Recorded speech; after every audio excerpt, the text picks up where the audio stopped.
तो micro teaching के लिए यहाँ पे हमने जो दूसरी स्किल ली है वो है स्पष्टीकरण। पहली स्किल थी हमारी प्रस्तावना, दूसरी स्किल है स्पष्टीकरण यानी कि एक्सप्लेनेशन।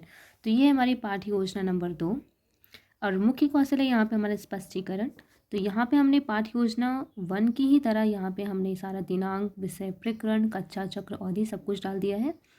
देन यहाँ पे मुख्य कौशल सभी के अकॉर्डिंग अलग अलग होंगे। जैसा कि पहला जो हमारा मुख्य कौशल वो प्रस्तावना था, तो उसके कौशल के घटक अलग होते हैं। यहाँ पे स्पष्टीकरण के कौशल के घटक अलग होंगे। तो यहाँ पे आप देख सकते हैं, यहाँ पे हमने कौशल के घटक में यहाँ पे हमने लिखा है परस्पर जोड़ने वाली कड़ियों का प्रयोग होना चाहिए, प्रारंभिक कथनों का प्रयोग होना चाहिए, निष्कर्षात्मक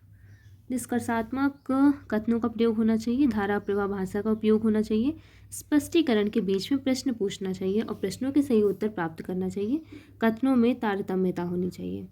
तो यहाँ पे बच्चों को पूर्व ज्ञान क्या होगा, तो छात्राओं को बल एवं क्षेत्रफल की सामान्य जानकारी है। यहाँ पे बच्चों को हम दाब पढ़ा रहे हैं, तो अब इसलिए से बात है कि जब हम बच्चों को दाब पढ़ाएंगे उससे पहले हम बच्चों को बल और क्षेत्रफल पढ़ा देंगे।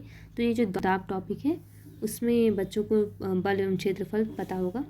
देन यहाँ पे एक सारणी बनेगी जिसमें हम यहाँ पे शिक्षण बिंदु लिखेंगे, क्रम संख्या लिखेंगे, छात्रा अध्यापिका कथन क्रिया लिखेंगे, छात्र क्रियाएं और शिक्षण विधि लिखेंगे। तो मैंने यहाँ पे पूर्व ज्ञान में जैसा कि लिखा है कि छात्राओं को बल एवं क्षेत्रफल की सामान्य जानकारी है। तो यहाँ पे बच्चों से हम लोग विकासात्मक प्रश्न पूछते हैं। तो यहाँ पे मैंने प्रश्न क्या रखा है, सब्जियों को किसी कुंठित यानी कि ब्लंट चाकू से तथा उसके बाद तीखे चाकू से काटने का प्रयास कीजिए, किसमें आसानी होगी। तो बच्चे आंसर देंगे तीखे चाकू से। ठीक है, तो फिर हमारा जो प्रश्न है, ठीक है, प्रश्न का आंसर करते हुए हमें यहाँ पे अपना जो टॉपिक पढ़ाना है उसका हम यहाँ पे स्पष्टीकरण करेंगे। तो मैंने प्रश्न का आंसर मैंने यहाँ पे ऐसे किया है, सब्जियों को तीखे चाकू से काटने में आसानी होती है क्योंकि तीखे चाकू के सिरे का क्षेत्रफल कुंठित चाकू के सिरे से कम होता है, अतः तीखा चाकू सब्जियों पर अधिक बल लगाता है। यही कारण है कि तीखे चाकू से काटने पर सब्जियां आसानी से कट जाती हैं।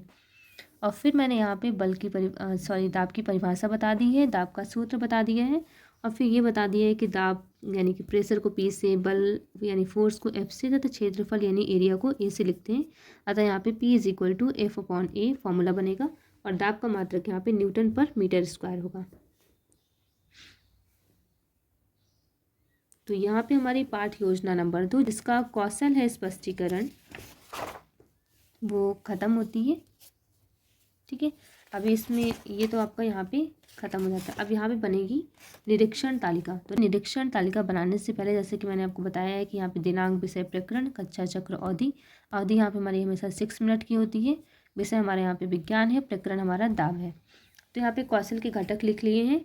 कौशल घटक हमारे सेम वही होंगे जो आपने पीछे यहाँ पे कौशल के घटक में लिखा है। ठीक है, बस डिफरेंस क्या होगा कि यहाँ पे जो हम लोग लिखेंगे वो हमारा हमेशा पास्ट टेंस में हम लिखेंगे। प्रारंभिक कथनों का प्रयोग था, निष्कर्षात्मक कथनों का प्रयोग था, धारा प्रवाह का प्रयोग था। ठीक है, फिर यहाँ पे सुझाव और फिर यहाँ पे कक्षा अध्यापिका के हस्ताक्षर। तो ये है माइक्रो टीचिंग का लेसन प्लान जिसका कौशल है स्पष्टीकरण। वीडियो पसंद आया तो वीडियो को लाइक करके चैनल को सब्सक्राइब करें, वीडियो को शेयर जरूर करें। जिन्हें भी लेसन प्लान बनाना समझ में नहीं आ रहा है एटलीस्ट उनको ये देखने के बाद समझ में आ जाएगा। Good bye.